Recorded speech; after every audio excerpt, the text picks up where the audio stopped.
తెలంగాణ రాజకీయాల్లో మరో hot topic BRS working president KTR BJP MP CM Ramesh మధ్య కొనసాగుతున్న వాగ్వాదం ఇప్పుడు పోలీస్ స్టేషన్ కు చేరింది. ఇప్పటికే మాటల యుద్ధంతో సాగుతున్న ఈ వివాదం ఇప్పుడు కొత్త మలుపు తిరిగింది. ఫ్యూచర్ సిటీ రోడ్డు కాంట్రాక్టులను సీఎం రమేష్ కి చెందిన కంపెనీకి అప్పగించడమే ఈ వివాదానికి కారణం. దీనిపై కేటీఆర్ చేసిన వ్యాఖ్యలు రాజకీయ వాతావరణాన్ని వేడెక్కించాయి. ముఖ్యమంత్రి రేవంత్ రెడ్డి సీఎం రమేష్ మధ్య చీకటి ఒప్పందం ఉందని కేటీఆర్ ఆరోపించడం పెద్ద సంచలనమే. దీంతో ఎంపీ రమేష్ ఎదురుదాడి చేస్తూ బీజేపీలో బీఆర్ఎస్ విలీనం చేసే ప్రయత్నాలు జరిగాయి.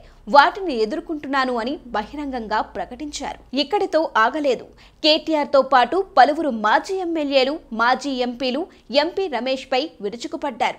ఈ విమర్శల తుఫానులో తుంగతుర్తి మాజీ ఎమ్మెల్యే గాధరి కిషోర్ వ్యక్తిగత స్థాయిలో దూషణలు చేయడంతో పరిస్థితి మరింత హీటెక్కింది. రాజకీయంగా ఎదురించలేక వ్యక్తిగత ఆరోపణలు చేస్తున్నారు అంటూ ఎంపీ సీఎం రమేష్ గాధరి కిషోర్పై జూబ్లీహిల్స్ పోలీస్ స్టేషన్లో ఫిర్యాదు చేశారు. తనపై దూషణలకు స్పందిస్తే వారికి మరింత ప్రాధాన్యం దొరుకుతుందని భావించి నేరుగా పోలీసులకే ఫిర్యాదు చేశానని ఎంపీ రమేష్ చెబుతున్నారు. ఫిర్యాదు ఆధారంగా పోలీసులు మాజీ ఎమ్మెల్యే గాధరి కిషోర్ కి నోటీసులు జారీ చేశారు. ఇప్పటి వరకు మాటల యుద్ధంగా సాగిన ఈ రాజకీయ పోరు ఇప్పుడు అధికారికంగా లీగల్ యాక్షన్ వరకు చేరింది.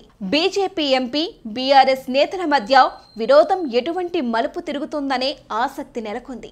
కేటీఆర్ చేసిన ఆరోపణలు, రమేష్ చేసిన ప్రత్యారోపణలు ఇప్పుడు పోలీసుల జోక్యంతో కొత్త దశలోకి ప్రవేశించాయి. తెలంగాణలో బీజేపీ, బీఆర్ఎస్ మధ్య తరచూ వివాదాలు జరుగుతూనే ఉన్నాయి. కానీ ఈసారి అది కేవలం రాజకీయ వ్యాఖ్యలకే పరిమితం కాకుండా కోర్టులు, పోలీస్ స్టేషన్ల వరకు వెళ్లడం రాజకీయ వాతావరణాన్ని మరింత హీటెక్కిస్తోంది.